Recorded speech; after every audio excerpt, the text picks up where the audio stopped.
Study world IQ के इस video में हम लोग सिंधु घाटी सभ्यता से रिलेटेड सारे महत्वपूर्ण प्रश्नों को एमसीक्यू के रूप में करेंगे। आगे बढ़ने से पहले बता दें, अगर आपने अभी तक हमारे यूट्यूब चैनल को सब्सक्राइब नहीं किया तो सबसे पहले सब्सक्राइब करें और बेल आइकन को क्लिक कर लें ताकि नोटिफिकेशन आपको समय समय पर मिलता रहे। ये सारे प्रश्न आपके किसी न किसी एग्जाम में पूछे गए हैं। क्या आप इन 23 प्रश्नों में 20 प्रश्न का उत्तर सही दे पाते हैं?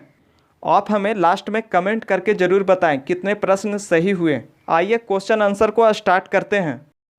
पहला प्रश्न है, सिंधु घाटी सभ्यता का सर्वमान्य तिथि क्या है?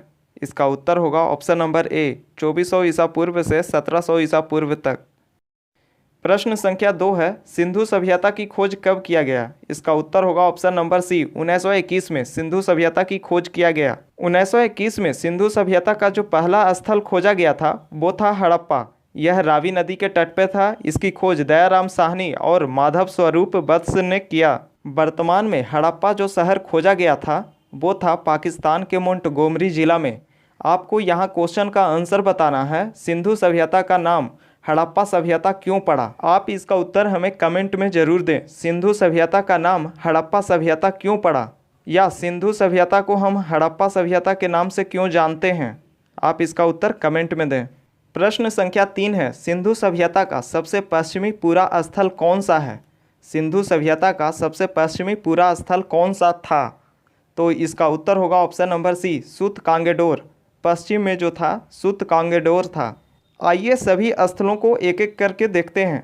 जो सबसे पश्चिमी पूरा स्थल था दासक नदी किनारे स्थित सुत कांगेडोर था। यह बलूचिस्तान में है। पूर्वी पूरा स्थल जो था वो था आलमगीरपुर। यह हिंडन नदी के किनारे यूपी के मेरठ जिला था। बात करें सिंधु सभ्यता के सबसे उत्तरी पूरा स्थल का तो वो चिनाव नदी के किनारे अखनूर के निकट मांदा जो जम्मू कश्मीर में था। बात करें दक्षिणी पूरा स्थल का तो वो गोदावरी नदी के तट पे दाइमाबाद था। यह जो है महाराष्ट्र के अहमदनगर जिले में है। सिंधु सभ्यता की लिपि कैसी थी? तो इसका उत्तर होगा ऑप्शन नंबर बी भाव चित्रात्मक। इस लिपि में पहली पंक्ति दाईं से बाईं ओर, दूसरी पंक्ति बाईं से दाईं ओर लिखी जाती थी। प्रश्न संख्या 5 है, सिंधु सभ्यता की सबसे बड़ी इमारत स्नानागार कहाँ से प्राप्त हुआ है? इसका उत्तर होगा ऑप्शन नंबर बी मोहनजोदाड़ो से।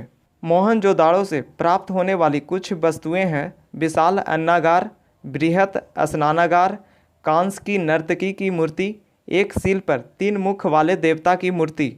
ये सभी मोहनजोदाड़ो से प्राप्त हुआ है। नेक्स्ट प्रश्न की ओर बढ़ते हैं। प्रश्न संख्या 6 है, सिंधु सभ्यता में इनमें से किस धातु का प्रचलन नहीं था? इसका उत्तर होगा ऑप्शन नंबर डी लोहा का प्रचलन नहीं था। लोहे की खोज जो किया गया था वो उत्तर वैदिक काल में किया गया था। सिंधु सभ्यता के लोग तलवार से परिचित नहीं थे। सिंधु सभ्यता को कांस्य युगीन सभ्यता कही जाती है। सिंधु सभ्यता के लोग सोना, चांदी, तांबा, टीन और शीशे का व्यापार करते थे। सोना का व्यापार जो था ईरान, कर्नाटक और अफ़गानिस्तान से करते थे। चांदी का व्यापार ईरान, अफ़गानिस्तान से करते थे। तांबा का व्यापार राजस्थान, बलूचिस्तान और ओमान से करते थे। टीन का व्यापार अफ़गानिस्तान और ईरान से करते थे और शीशा का व्यापार ईरान से करते थे। नेक्स्ट प्रश्न है, प्रश्न संख्या 7, सिंधु सभ्यता के स्थलों का आकार क्या है? सिंधु सभ्यता के स्थलों का आकार क्या है? तो इसका उत्तर होगा ऑप्शन नंबर ए त्रिभुजाकार। सिंधु सभ्यता के स्थलों का आकार जो है वो त्रिभुजाकार है। प्रश्न संख्या 8 है, सिंधु सभ्यता के लिए किस सभ्यता में मेहुला शब्द का प्रयोग किया गया है? सिंधु सभ्यता के लिए किस सभ्यता में मेहुला शब्द का प्रयोग किया गया है? इसका उत्तर होगा ऑप्शन नंबर बी मेसोपोटामिया की सभ्यता में मेहुला शब्द का प्रयोग सिंधु सभ्यता के लिए किया गया है। नेक्स्ट प्रश्न है, प्रश्न संख्या 9, सिंधु सभ्यता के लोग इनमें से किसकी पूजा करते थे?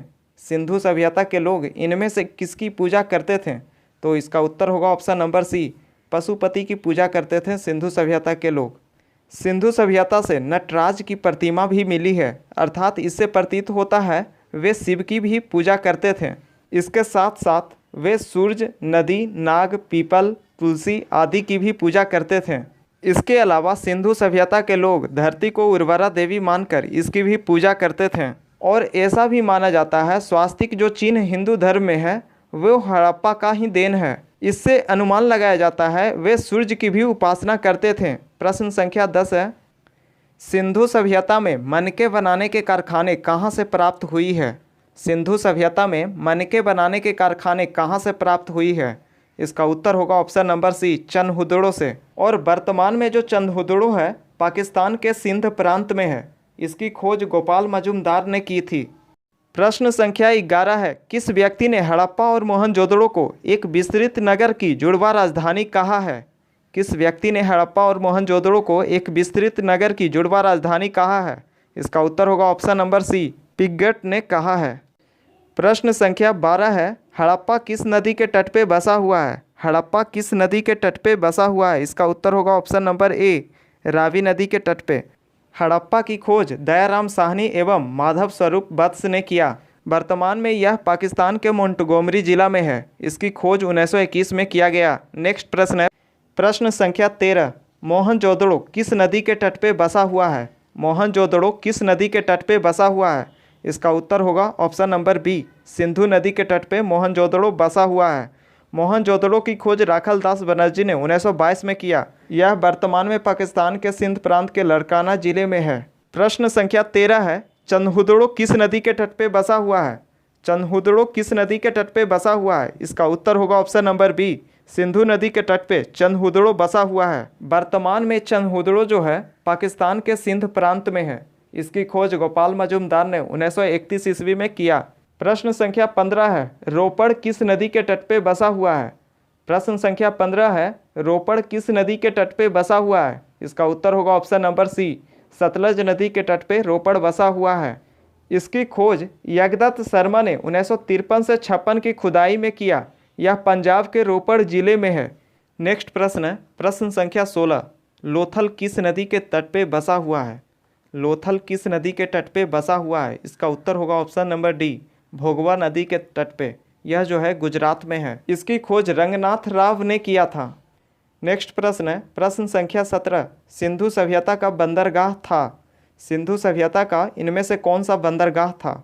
तो इसका उत्तर होगा ऑप्शन नंबर सी, ए और बी दोनों, लोथल और सूत कोतदा। ये दोनों सिंधु सभ्यता के बंदरगाह थे। नेक्स्ट प्रश्न है, प्रश्न संख्या 18, हड़प्पा स्थलों की खुदाई में निम्न में से क्या नहीं मिला है? हड़प्पा स्थलों की खुदाई में निम्न में से क्या नहीं मिला है? इसका उत्तर होगा ऑप्शन नंबर डी, शिखर वाले मंदिर नहीं मिले हैं। हालांकि मंदिर का कोई साक्ष्य नहीं मिला है। इसका उत्तर होगा ऑप्शन नंबर डी। नेक्स्ट प्रश्न है, प्रश्न संख्या 19, हड़प्पा वासी किस वस्तु के उत्पादन में अग्रणी थे? इसका उत्तर होगा ऑप्शन नंबर सी, कपास के उत्पादन में अग्रणी थे हड़प्पा वासी। क्योंकि हड़प्पा सभ्यता के उत्खनन से ऐसा पता चलता है कि वे कपास के व्यापार करते थे। प्रश्न संख्या 20 है, इनमें से किस शहर को मृतकों के टीला नाम से जाना जाता है? इसका उत्तर होगा ऑप्शन नंबर सी, मोहनजोदड़ो को मृतकों के टीला नाम से जाना जाता है। मोहनजोदड़ो को मृतकों का टीला इसलिए कहा जाता है क्योंकि यहाँ कई सारे शव दफनाए गए थे। नेक्स्ट प्रश्न है, प्रश्न संख्या 21, इनमें से किसका प्रयोग मुद्रा निर्माण के रूप में मुख्य रूप से हड़प्पा वासी करते थे? हड़प्पा सभ्यता के लोग मुद्रा निर्माण में मुख्य रूप से किसका प्रयोग करते थे? इसका उत्तर होगा ऑप्शन नंबर डी, सेल खड़ी का उपयोग हड़प्पा वासी मुद्रा निर्माण में करते थे। नेक्स्ट प्रश्न है, प्रश्न संख्या 22, इनमें से किस अनाज का उपयोग हड़प्पा सभ्यता के लोग नहीं करते थे? इसका उत्तर होगा ऑप्शन नंबर डी, गन्ना का उपयोग हड़प्पा वासी नहीं करते थे। हड़प्पा सभ्यता के लोग तिल, जौ, सरसों, चावल, गेहूं आदि जैसे अनाजों का उपयोग करते थे। अब 22 प्रश्नों का ये सेट समाप्त होता है। कैसा लगा ये वीडियो आप हमें कमेंट करके ज़रूर बताएं। नेक्स्ट वीडियो में हम लोग वैदिक सभ्यता से रिलेटेड सारे एमसीक्यू प्रश्नों को देखेंगे। आर्यों का उसमें आगमन देखेंगे हम लोग। वैदिक सभ्यता के बाद हम लोग जनपदों का उदय से रिलेटेड सारे प्रश्नों को देखेंगे। अगर आपने अभी तक हमारे यूट्यूब चैनल को सब्सक्राइब नहीं किया है तो सबसे पहले सब्सक्राइब करें और बेल आइकन को क्लिक कर लें ताकि नोटिफिकेशन आपको समय समय पर मिलता रहे।